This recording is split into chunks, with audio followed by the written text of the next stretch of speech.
Kamo bela comme yi ñingal leke ko from popel mo ko kol ma ñinga wa ma ñinga don ni mal do fe ko do ni mal do fe ko te wa ko ambe ko taxi afra ko ni taxi ko do ko am ko sara ko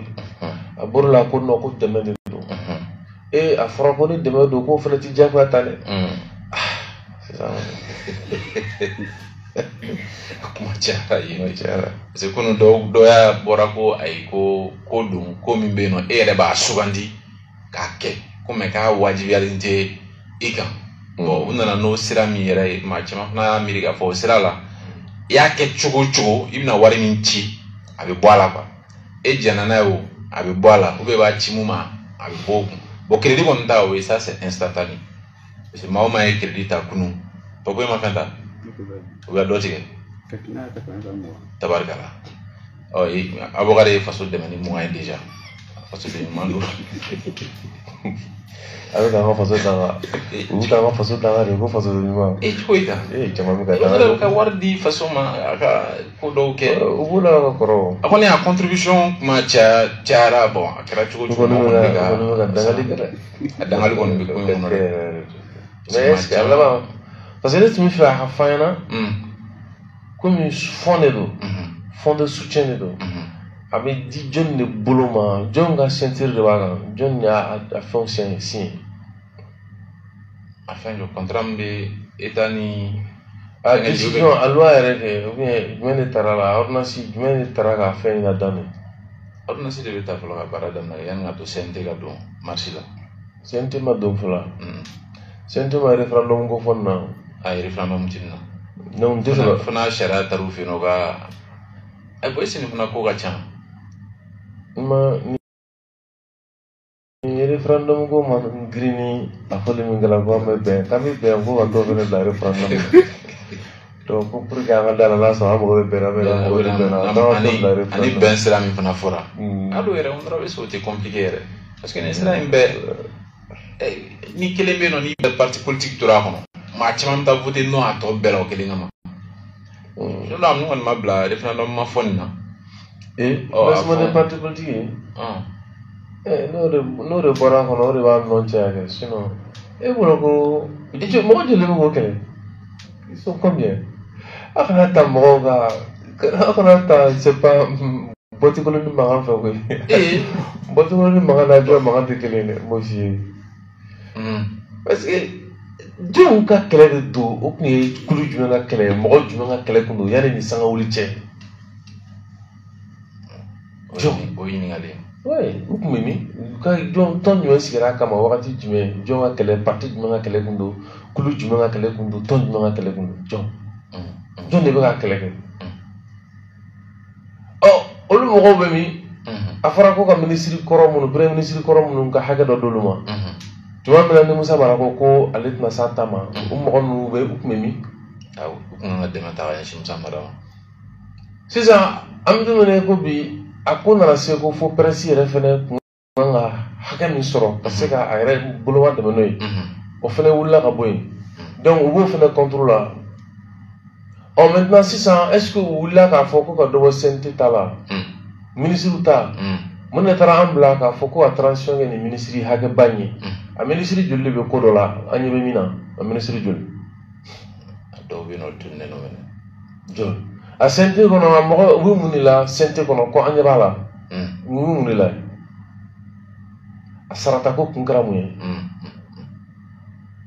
a CNT sarata ko kɛra mun ye a kun kɛra jumɛn parce que i b'a dɔn ko pourquoi jamana caman kɔnɔ mɔgɔw tɛ sɔn ka sara di nin ko la min na parce que i tɛ sara ka ko min na quoi a dɔ la i tɛ sɔn ka taa fɔ k'i bɛ t'i yɛrɛ danpe walima k'i bɛ t'i yɛrɛ don ko dɔ kɔnɔ a kɔrɔ quoi mais i bɛ se ka $1,000,000 ni $1,000,000 kɔ sɔrɔ ko min na n ka cɛ a ka ca Ala fɛ jamanakɔnɔdenw ta ɲinitɔ k'a d'u ma o siratigɛ la o bɛ gɛlɛya dɔɔni dɛ o bɛ gɛlɛya dɛ parce que n'i tora ka jamanakɔnɔdenw ta ɲini k'o d'u ma a dɔw la o ɲinitɔ yɛrɛ fɛ dɔw sɔn ka bɔ i ta in na ka bɔ a la cogo jumɛn na ni ta in bɛ bɔ a la ou bien i bɛ bɔ CNT yɛrɛ kɔnɔ pewu k'i bɔ CNT kɔnɔ pewu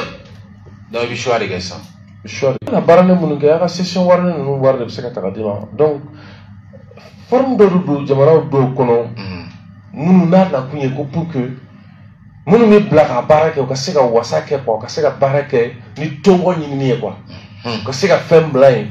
min sini ma sinikɛnɛ ma o bɛ se ka waso ni min ye quoi mais n'a danna bi n bɛ n ka CNT kɔnɔ min kan ka fɛn minɛ ka bila yen kalo o kalo n bɛ taa n da dɔn mun ko de la conflit d'intérêt bɛ sɔn ka imposer o la dɛ. Sisan u bɛ ka mun de kɛ parce que sisan n'a fɔra ko k'o tigɛ parti mɔgɔw de tɛ hali bi o CNT kɔnɔ yen. O de bɛ. Politique mɔgɔw de tɛ hali bi o CNT kɔnɔ. O de don. Mais an tɛna sisan pour que k'a tigɛ dɔ la kana tigɛ dɔ la a kɔrɔ ye jumɛn. CNT sigi ni sisan cɛ joli bɛnna don dɔ donna la CNT sigi ni sisan cɛ. K'a daminɛ kabi nin financement nana fo sisan miliyari joli donna la. Est-ce qu'il y a calculé bon? Ni jate bɛɛ de kan ka fara ɲɔgɔn kan fɔlɔ. I bɛ nin fara ɲɔgɔn kan kɛ i bɛna ye k'a fɔ ko a financement kuma min bɛ ka fɔ ni min donna CNT la nin wagati laban in kɔnɔna na i b'a sɔrɔ min donna CNT la min f'i ɲɛna a ma fɔ ko par an k'a budget k'a bɛ taa a yɛrɛ sɔrɔ comme âge la 14 à combien de milliards o san 5 kɔnɔna na est-ce que min dira financement des partis politiques ma pendant a sariya ta ni san cɛ san 30 kɔ kɔnɔna na a bɛ bɔ wa. An t'a jate nin sira in fɛ o. O de kama u wulila la ko Buguni lithium ko a jɔ nin tɛ san kelen a fɔra ko a baara bɛ kɛ san 21 kɔnɔ nin tɛ san n t'an ka san kelen sɛnɛ bɔ koyi nin t'aw bɔlen mɔgɔ ma sa la dɛ aw kirikiri tun ye min ye. Parce que maa caman fana ko ten tɔ ko lithium ko bɛ yen ko taxi caman nana sanu bɔlaw la ko nka o bɛɛ n'a ta tuguni ko wari bɛ ka taa min. I b'a dɔn taxi min walima ni ɲɔgɔnna si nafolo min bɛ se ka jamana nafa o ye jamana bɛ min fili ka taa kunbɛn sini. Jamana bɛ dɔ fili bɛ ka kunbɛn. Ouais, jamana ta o de ye i bɛ an b'a fɔ nin ye Faransi ka entreprise ye nin ye nin ka entreprise ye mais ko Faransi ka denw dɔ de ka entreprise don o ye Faransi tɔgɔ k'a la c'est parce que jamana de bɛ dɛmɛ kɛ mɔgɔw ye o yaasa u ka se u ka jamana denw ka sɔrɔ ka se ka buruki ka se ka wakubaya an b'a fɔ ko Faransi ka entreprise don ni jamana ka entreprise don ja a ko gundomayɔrɔ ye nin de ye. Ouais, parce que jamana ka dɛmɛba de b'u ye jamana b'u kokɔrɔ u b'u dɛmɛ o. Faransi an bɛ minnu wele ko clochard SDF ninnu sans domicile fixe minnu bɛ si kɛnɛma a fɛn o fɛn bɛ yen kalo la a bɛɛ bɛ se ka 80,000 kɔ sɔrɔ k'o to bɛɛ da kan yen n'i ti foyi la Faransi a bɛ kɛ sisan ko muso dɔ de bɛ yen cɛ de b'i bolo bana ye cɛ sɔrɔ min b'a to e de se ka taa baara kɛ i bɛ to so k'i occuper cɛ la jamana b'i sara. An bɛ ka san an ka mɔgɔw bɛ ka taxi ko sanga mun ma olu fɛ yen na e bɛ so i ti baara la jamana bɛ tila k'i sara. Den b'i bolo bana fasugu dɔ b'a den masina la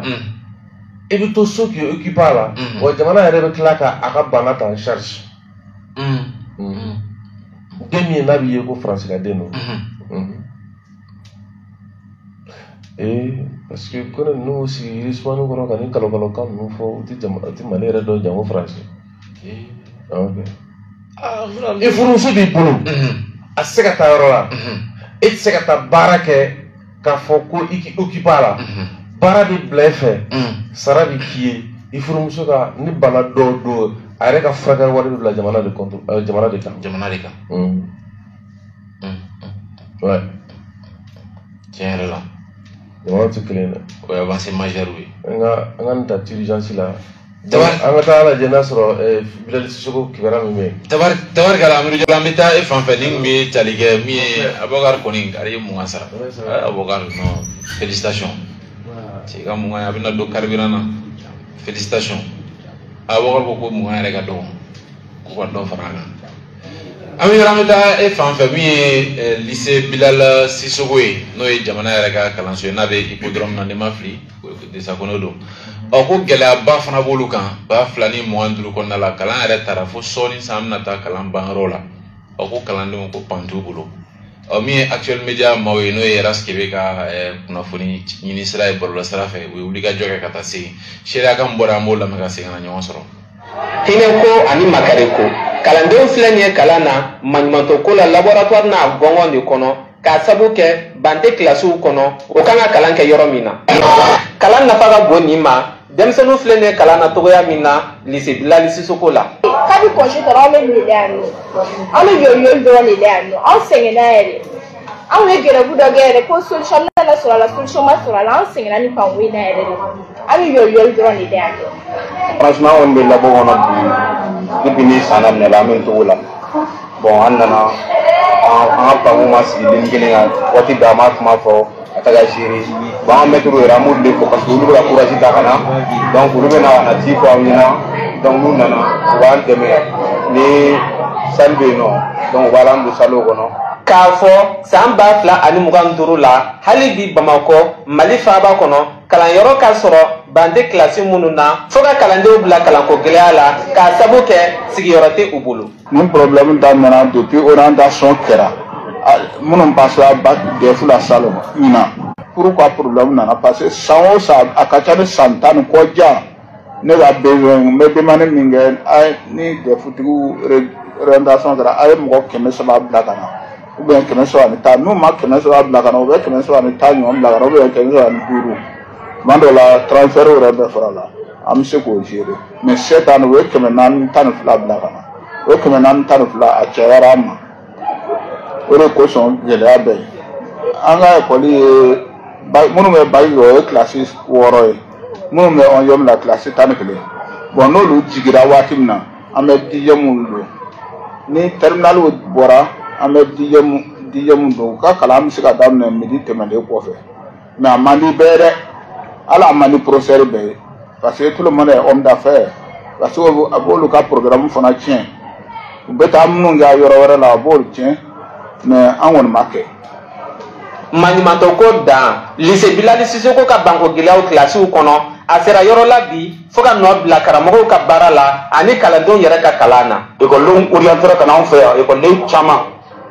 mais malheureusement u kan ka don salle minnu kɔnɔ ba yɛrɛ tɛ yen a kɛra sababu ye matière dɔw don u ma se ale k'olu kɛ composition tɛmɛnen 10e ka composition tɛmɛnen malheureusement matière dɔw b'ale ma se ka composer notamment dans le français donc o kɛra gɛlɛyaba ye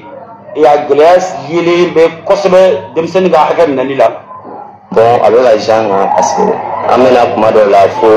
dɔw ka tila kalan na dɔw ka sɔrɔ ka don komi panko gɛlɛya bɛ yen a bɛ ka jan kan an tɛ ka se ka progresser ka taa ɲɛfɛ dɔ la quoi an bɛ retard la matière caman na fɛnɛ. Tiɲɛni yɛrɛ la maloyala ko don dɔɔnin k'a fɔ ko école dayɛlɛlen don et puis école publique ko denmisɛnninw kan ka na kalan kɛ yan mais kuma bannen sɔrɔ ko k'u sigi an bɛ don min na ko bi a kuma in fɔ man di maloyala ko ba de don. Gɛlɛyaba de bɛ yan ekɔliso la ni sigilan tɛ kalandenw bolo a ko ɲɛ ka gɛlɛn sigilan tɛ anw ka 10e mɔgɔw bolo kilasi 10nan mɔgɔw sigilan t'u bolo même souvent terminal ni 11e la i bɛ taa sɔrɔ mɔgɔ 2 sigi ban mɔgɔ 3 sigila kɔnɔ hali n'an donna sisan an b'a ye baliku dɔw sigilen bɛ 3 o tɛ bɛn an mago bɛ ban de la pour que denmisɛnninw ka se ka sigi 2 ka cours kɛ mais o ban tɛ yan. Ni laboratoire min yɛrɛ kɔnɔ karamɔgɔw b'u jija ka kalan kɛ kalandenw kunna o fana n'a dama gɛlɛya don ka d'a kan a ma dabɔ o kama wa yɔrɔ in korolen don fana kalandenw ma. On est obligé pour que cours kana perturber denmisɛnninw ka to ten kalandegiw kunna o de b'a to an bɛna labo kɔnɔ ka na cours ta n'o tɛ 6 classes de b'an bolo fɛngɛ t'a si kɔnɔ ban t'a si kɔnɔ donc denmisɛnninw bɛ na tuma dɔw la yɛrɛ dɔw bɛ na après midi la par exemple ni midi tɛmɛna sisan nɔ ni dɔw jiginna 11e terminal mana taa so donc an bɛ taa cours kɛ 11e classe kɔnɔ ou bien 10e classe kɔnɔ bon ni mun bɛ fɛ pour que o kana k'a la donc an bɛ na ka na cours di labo kɔnɔ mais bɛɛ tɛ se ka labo sɔrɔ fɛnɛ an bɛ kɔn ɲɔgɔn ɲɛ de ni mun kɔnna ka na e bɛ labo tile ta ka labo dayɛlɛ ka n'i ka cours kɛ dans le cas essayer b'i jɔ fo ni 11e mɔgɔw jiginna ou bien terminal pour que i b'i ka cours kɛ. ni maɲumanto ko min kalan bi ka k'a kɔnɔ lycée Bilali Sisoko la denmansa dɔw yɛrɛ b'a kalama nka a m'u bali k'u denw to kalanyɔrɔ in na u ka kalan kɛ lycée ɲɛmɔgɔw ka fɔ la. Ni gɛlɛya min yɛrɛ lase ma i ma nin fɛ i b'a cogo denmisɛnninw tɛ se ka baara kɛ condition ɲuman kɔnɔ e yɛrɛ ɲɛ b'u la sigiyɔrɔ tɛ o u b'u jɔ dɔ de k'u sɛnɛ labo tableau ninnu na ban tɛ yen chaise tɛ yen an bɛ obligé ka baara k'o kɔnɔna na e yɛrɛ b'a dɔn o mana kɛ baara tɛ se ka k'a kɛcogo la o donc denmisɛnnin soit u bɛ sɛgɛn joona ne yɛrɛ bɛ sɛgɛn n tɛna se ka hali don baw ni ɲɔgɔn cɛ pour que ka se k'a fɔ n bɛ denmisɛnninw lajɛ donc je suis obligé ka baara kɛ o gɛlɛya kɔnɔ ten. Depuis situation nin daminɛ la denmansaw b'a kalama parce que n'o don bɔra école la yan u bɛ taga fɔ ko ban t'o ka école la yan ko kalan tɛ yen a caman yɛrɛ bɛ na ɲininkali kɛ caman yɛrɛ bɔra yan situation expliquer o ɲɛna o y'a faamuya. Ne mansaw b'a kalama k'an bɛ kalan kɛ nin condition in na mais dɔw yɛrɛ mansa nana yan nɔ u kumana directeur fɛ mais ɲɛfɔli ma sɔrɔ a ko la ko janni san ka yɛlɛma ko k'a minɛ u sera k'o dɔrɔn de fɔ anw ɲɛna. Dɔw b'a faamuya mais dɔw bɛ tɛ k'a faamuya quoi dɔw yɛrɛ bɔra yan kunun cɛkɔrɔba dɔ a n'a denmuso k'a denmuso ko ban tɛ kilasiw kɔnɔ k'o don bɛ kalan kɛ di ne ko a tiɲɛ don ban tɛ kilasiw kɔnɔ mais système de rotation de bɛ yen kuru min ka ɲi ka kɛ sɔgɔma o tɛ na sɔgɔma dɛ parce que o bɛ kilasi sɔrɔ après midi de la n'o ye 11e ni 10e mɔgɔw ka terminal mɔgɔw ka kilasiw ye o ni maître de bɛ rendez-vous di min ma sa o heure la u bɛ n'o ka kalan k'o la o ban tɛ yen u ma kalan bala dɔn ko ni min tugula ka to so ko kalan tɛ yan ko ka manque kɛ banko ye o yɛrɛ tilana trimestre la semaine passée. Bibi na ni kalanyɔrɔ bɛ yen bi min mago bɛ dɛmɛ na o dɔ ye lycée Bilali Sisoko ye ni maɲumanto ko bɛɛ kɔfɛ kalanyɔrɔ ɲɛmaaw b'u k'u jija walasa kalan ka di kalanden minnu ye u ka se ka kalan sani dɛmɛbaaw ka sɔrɔ.